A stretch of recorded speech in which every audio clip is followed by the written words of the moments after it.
افغانستان کیسے امیر ہوتا چلا جا رہا ہے؟ کیا طالبان کے ہاتھ خزانہ آ گیا ہے یا پھر کوئی اور عالمی طاقت افغانستان کو دنیا میں طاقت کے ایوانوں میں ایک بڑا اور اہم کھلاڑی بنانے میں مدد کر رہی ہے؟ کیسے افغانستان کی کرنسی صرف پاکستانی کرنسی سے ہی نہیں بلکہ انڈین کرنسی سے بھی بیٹر پرفارم کر رہی ہے؟ اس ویڈیو میں ہم افغانستان میں شروع کیے جانے والے نیو پروجیکٹس کے بارے میں بات کریں گے۔ تھرل ٹی وی کے معزز دوستوں، میں ہوں محمد ثاقب اور آپ تمام دیکھنے اور سننے والوں کو السلام علیکم۔ یار دوستو، سپر کار کا بنانا ہو یا پھر افغانستان کا ترکمانستان سے ٹوپی نامی گیس پروجیکٹ کی دوبارہ سے بحالی، افغانستان میں مصنوعی جھیلیں بنانے کا آغاز ہو یا دیگر ایسے بہت سارے منصوبے ہوں، یہ تمام کے تمام منصوبے پچھلے 2 سالوں سے افغانستان حکومت نے اناؤنس کیے ہیں۔ آپ کو معلوم ہوگا کہ پچھلے 2 سالوں سے افغان حکومت پہ طالبان کا پورا قبضہ ہو چکا ہے، تو سوال یہ پیدا ہوتا ہے کہ آخر طالبان کے پاس اتنا پیسہ اچانک کہاں سے آ رہا ہے؟ یہاں تک کہ طالبان نے گزشتہ حکومتوں کا بجلی کے سلسلے میں لیا ہوا $750 ملین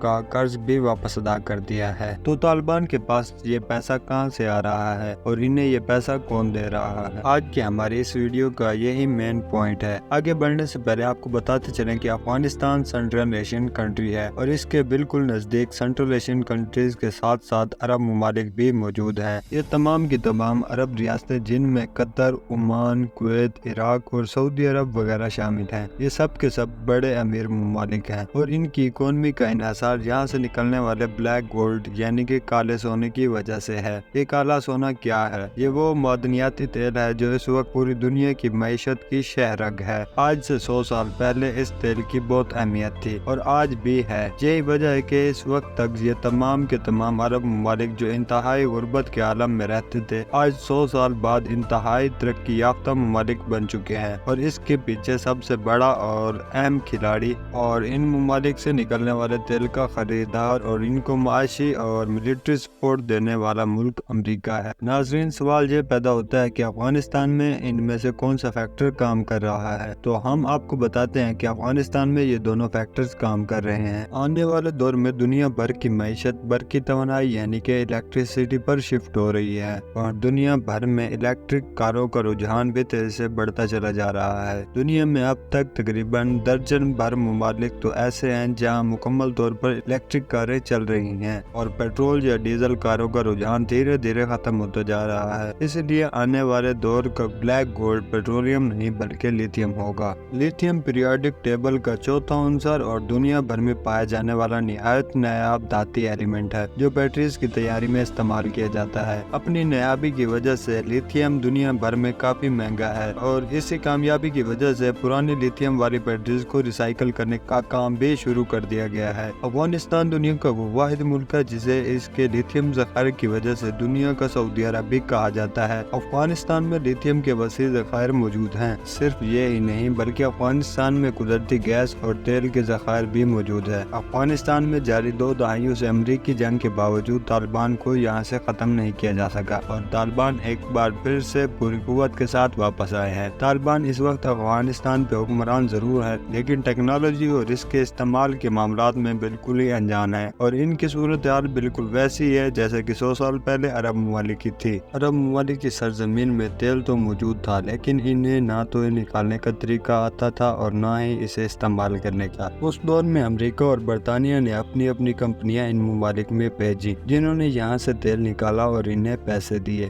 جس کی وجہ سے یہ ممالک امیر سے امیر تر ہوتے چلے گئے۔ دوستوں، کچھ ایسی صورتحال افغانستان کی بھی ہے۔ افغانستان کے حکمران سائنس اور ٹیکنالوجی سے کوسوں دور ہیں لیکن آخر وہ یہاں پہ حکمران ہیں اور ان کے اسی سائنسی طور پر پیچھے ہونے کا فائدہ اس وقت دنیا میں موجود ایک بہت بڑی سپر پاور اٹھا رہی ہے جسے ہم چین کے نام سے جانتے ہیں۔ چائنا اس وقت انتہائی تیزی سے افغانستان میں مختلف منصوبوں میں انویسٹ کر رہا ہے اور چائنا کو طالبان نے افغانستان میں مختلف جگہوں سے تیل اور گیس نکالنے کا ٹھیکہ بھی دے دیا ہے۔